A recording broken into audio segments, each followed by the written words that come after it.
You are all running for president, though none of you has ever been elected to any political office, not even on the local level.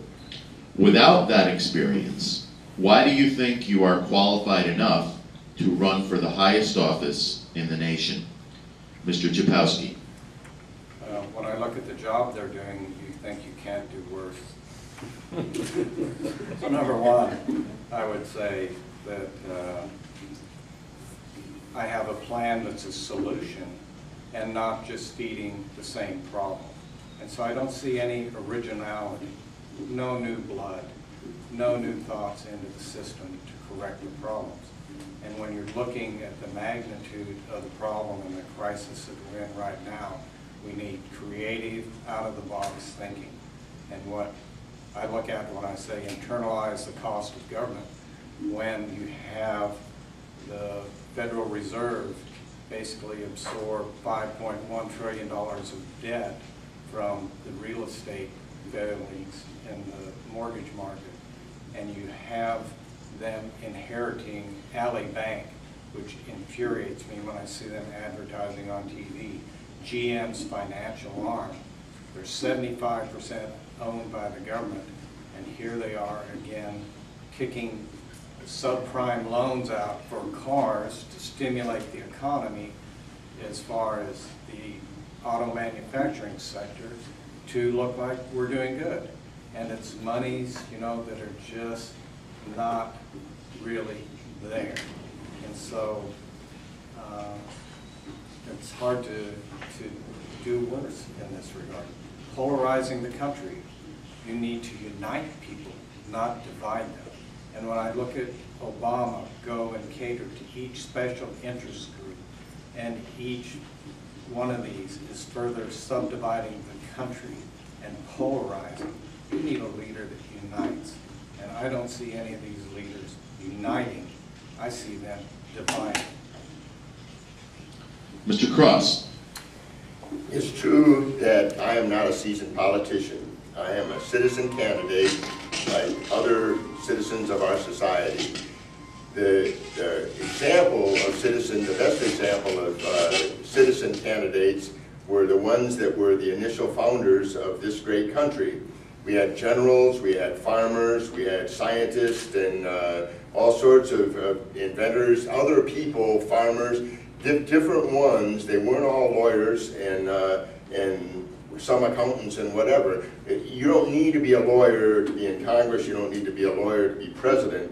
In Congress, they have staff writers who write that stuff. And the president, we had an actor as president, Ronald Reagan. The point is, we need somebody who's willing to take on the things that are wrong, who's willing to look at the tough decisions on deficits that we need to address so importantly soon to avoid a crisis that we're headed into. We're all sitting on like a freight passenger train speeding along on a track that ends at the base of a mountain, and nothing's being done. And neither the Republicans nor the Democrats are taking any measures whatsoever to address the impending crisis. So yes, I'm not a polished politician, but I'm a person who understands that most of the people in this country understand that what we're doing now is not sustainable, and we need better administration and management from the government. Mr. Barnett. This is a question that I've pondered many times, and for quite some time now. Number one, I'm a servant. I'm not a politician. I don't consider myself to be some great man or individual. I served in the military. I've lived around the world in different countries. I've seen war. I've seen mass graves. I've seen children in need and poverty. I've seen people that were doing extremely well. I've listened to what they've said about the U.S. and about our troops, about how we run our country, and how they believe we're trying to run the rest of the world. I don't believe that we need politicians in office anymore. Politicians aspire to have power. That's not what we need in a leader. We need somebody that is actually here to serve the public, here to do what's right on your behalf. I can't sit and say that I don't agree with these gentlemen up here, because I do. But I also think that we have to start thinking about who is it that we're really looking at as politicians? Whose fault is it they're in office? I'm about making sure America is educated, that they actually know what's going on, that they know what is being offered to them, and each politician, so to speak, or each candidate that they see before them. I think they need to learn about the legislation that's coming up for a vote. I think they need to learn about how the people that they are voting for have voted in the past and what their agenda is now. Because, in all honesty, the burden rests on you, not on just your politicians. But you've got to know who you're voting for. Me, I want to be a servant. I'm here to do what's right. Mr. Chlapowski, 1 minute follow-up. I also am involved because I find no candidate out there that brings solutions.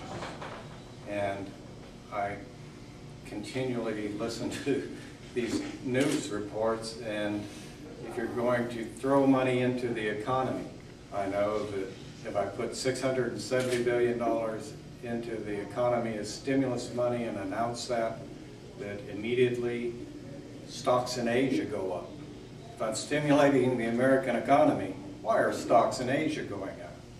And so when we look at how we have to rebuild this country, we have to use our natural resources. And one of those that we have, and we have the industry that can get that for us, is natural gas. And so if we want to go green and help the country, the American Geophysical Union just published a paper and showed that if we convert our coal plants and get to high energy efficiencies, that we will take care of green and at the same time cheap energy for our job and reindustrialization. Mr. Cross. The situation that we have now that needs to be addressed here is that we don't have a set of minor problems. Greece went a few years ago from a 1.5% interest on its bonds to over 100% on its short-term bonds. Isn't a case of the Federal Reserve deciding to raise the interest rate. And I want to focus my comment right now on that. We have a crisis, not a bad situation. And we have a party that, our government, that's incapable of working. We have the extreme right and the extreme left, and so they get nothing done. It's like when I played football in high school, we had a cheer that went swing to the left, swing to the right, stand up, sit down, fight, fight, fight. That's our government now. We've got to replace that approach. Mr. Barnett. I would say this, it seems that we've got off of the question of why we would do better than who's there now. But the Mitt-Obama combo is not going to work for us, and I agree. But the fact of the matter is we need to detach ourselves to some degree from the rest of the world's economy. We shouldn't be beholden to Greece or to any other part of Europe or to Asia. We are a sovereign country. If they fail, it shouldn't mean that our economy fails with them. It shouldn't mean that we have a loss of jobs. It shouldn't mean that our gas prices rise. We have got to become sovereign again. Protect our economy, protect our country, protect our citizens.